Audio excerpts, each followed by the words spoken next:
दोस्तों एक बार फिर से स्वागत है आपका प्रजापति न्यूज में। दोस्तों अब आप खुश हो ही जाइए क्योंकि आप लोगों का मेरे वीडियो पर हमेशा कमेंट आता था कि टिकटॉक को बैन कर देना चाहिए। इन्हीं सब चीजों को देखते हुए अब भारत में टिकटॉक बंद कर दिया गया है। लेकिन क्या आपको मालूम है भारत सरकार ने टिकटॉक को बंद क्यों किया? और शायद ये भी नहीं मालूम होगा कि भारत में टिकटॉक बंद करने से चीन को कितना नुकसान हुआ। खैर कुछ लोगों को ये मालूम होगा कि टिकटॉक हम लोगों से लाखों करोड़ों रुपए कमाती थी, वो भी एक दिन में। अब कुछ लोग सोचेंगे वो कैसे? वीडियो को लास्ट तक देखते रहिए, सब कुछ मालूम चल जाएगा। TikTok TikTok TikTok. दोस्तों अब तक तो आप लोगों को ये खबर लग गई होगी कि टिकटॉक सहित 59 चाइनीज ऐप इंडिया से टाटा बाय बाय कह दिए गए हैं, यानी कि इन्हें पूरी तरह से बैन कर दिया गया है। वैसे तो हम लगातार इस पर वीडियो बनाते आ रहे हैं कि किस तरह टिकटॉक लोगों की धज्जियां उड़ाने में लगा था, लेकिन अब भारत सरकार ने टिकटॉक की धज्जियां उड़ा दी। इसलिए हमने सोचा क्यों ना एक अंतिम बार टिकटॉक को विदाई दी जाए और उसके बारे में कुछ ऐसे शब्द बोले जाएं कि आप अगर टिकटॉक पर वीडियो बनाते हो तो थोड़ा बहुत गम भी होगा तो वो भी निकल जाएगा। इसलिए दोस्तों मैं यानी आपका दोस्त विशाल प्रजापति आपसे कुछ ऐसी बातें करने वाला हूँ जो आपको अंदर से हिलाकर रख देंगी। चलिए आपका ज्यादा समय न लेते हुए वीडियो शुरू करते हैं। लेकिन हाँ, वीडियो शुरू करने से पहले एक छोटी सी रिक्वेस्ट है। वीडियो के नीचे रेड कलर का सब्सक्राइब बटन दिख रहा होगा, उस पर क्लिक करके सब्सक्राइब कर लें और साइड में बेल आइकॉन भी दिख रहा होगा, उस पर भी क्लिक कर लें ताकि आपको वीडियो मिले सबसे पहले। आज हम आपको एक ऐसे ऐप की कहानी सुनाएंगे जिसे बनाया तो बिल्कुल खाली इंसानों के लिए था, यानी कि जिनके पास करने के लिए कुछ नहीं होता था वो इस ऐप में टाइम पास कर सकते थे। लेकिन जहाँ ये पूरी दुनिया में लॉन्च हुआ वैसे ही दुनिया भर ने इसे डाउनलोड करना शुरू कर दिया। हालांकि ये पहले म्यूजिकली के नाम से आया करता था, लेकिन बाद में इसे अपग्रेड करके टिकटॉक नाम दिया गया, जहां धीरे धीरे इस ऐप की पॉपुलैरिटी बन गई थी और उसी के साथ लोगों का इसे इस्तेमाल करने का रेट भी बढ़ने लगा। जहां धीरे धीरे म्यूजिकल का नाम टिकटॉक हुआ और इसकी नैया पार हो गई। अब पता नहीं इसके मेकर्स ने कौन से ज्योतिषी से ये नाम म्यूजिकली का नाम टिकटॉक में बदलवाया था कि जब से ये नाम पड़ा है तब से टिकटॉक दिन प्रतिदिन तरक्की करने लगा। हालांकि टिकटॉक ने आगे सफर किया और इसमें कुछ ऐसे लोग जुड़े जो अगर टिकटॉक ना होता तो घर पर अपनी मम्मी दादी से सब्जी लाने और काम करने के लिए गालियां ही खा रहे होते हैं।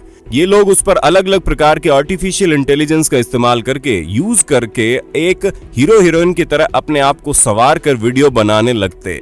धीरे धीरे ये सिलसिला और आगे बढ़ा और हमें ऐसे कई सारे लोग मिले जिन्हें टिकटॉकर कहकर बुलाया जाने लगा।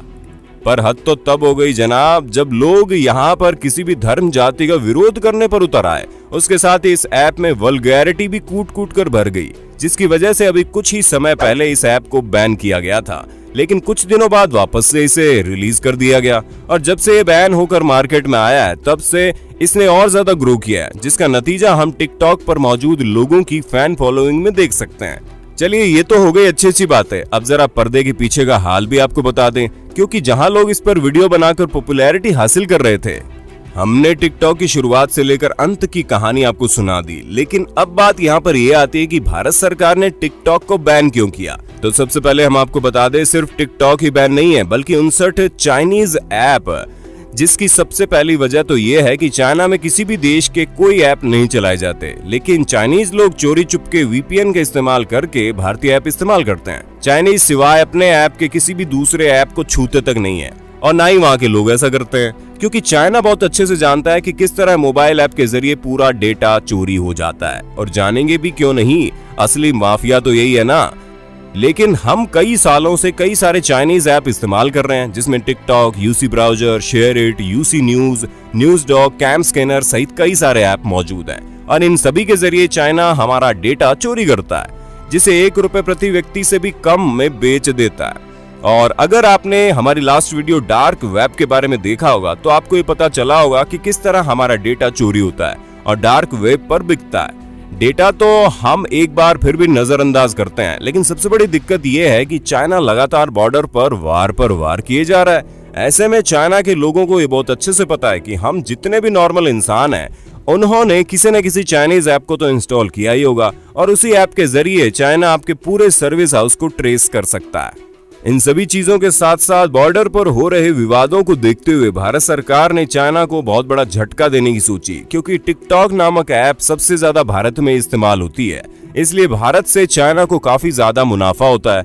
लेकिन अब वो मुनाफा नहीं हो पाएगा क्योंकि भारत में पूरी तरह से टिकटॉक बैन कर दिया जाएगा और कभी ना कभी हम इसके ऊपर ये वीडियो बना पाएंगे कि किस तरह वो हमारा डेटा चोरी करता है और लोगों का अटेंशन स्पेन के साथ साथ उनके सोचने की शक्ति भी धीरे धीरे खत्म कर देता है। बल्कि और इस चीज के बारे में हम आपको पहले ही बता चुके हैं। ऐसे में जब कोई चीज जहर बनकर गले तक आ जाए तो उसे गले से बाहर निकाल फेंक देने में सबकी की भलाई है।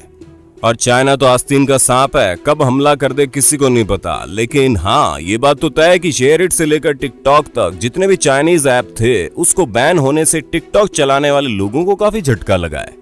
लेकिन ये झटका ज्यादा समय का नहीं है, क्योंकि हमें पूरा विश्वास है कि हमारे देश में रहने वाले एक एक नागरिक के मन में कहीं ना कहीं तो देशभक्ति छुपी हुई है और उसी देशभक्ति के खातिर ही सही हमें सरकार के इस फैसले का समर्थन करना चाहिए और टिकटॉक सहित कई सारे ऐप को टाटा बाय बाय कहकर कुछ नया करने की कोशिश करनी चाहिए। क्योंकि जहां टैलेंट है वहां पर टिकटॉक जैसे प्लेटफॉर्म की क्या जरूरत। बाकी आपका टिकटॉक और फेवरेट चाइनीज ऐप के बैन हो जाने के बारे में क्या ख्याल है, हमें कमेंट करके बताना।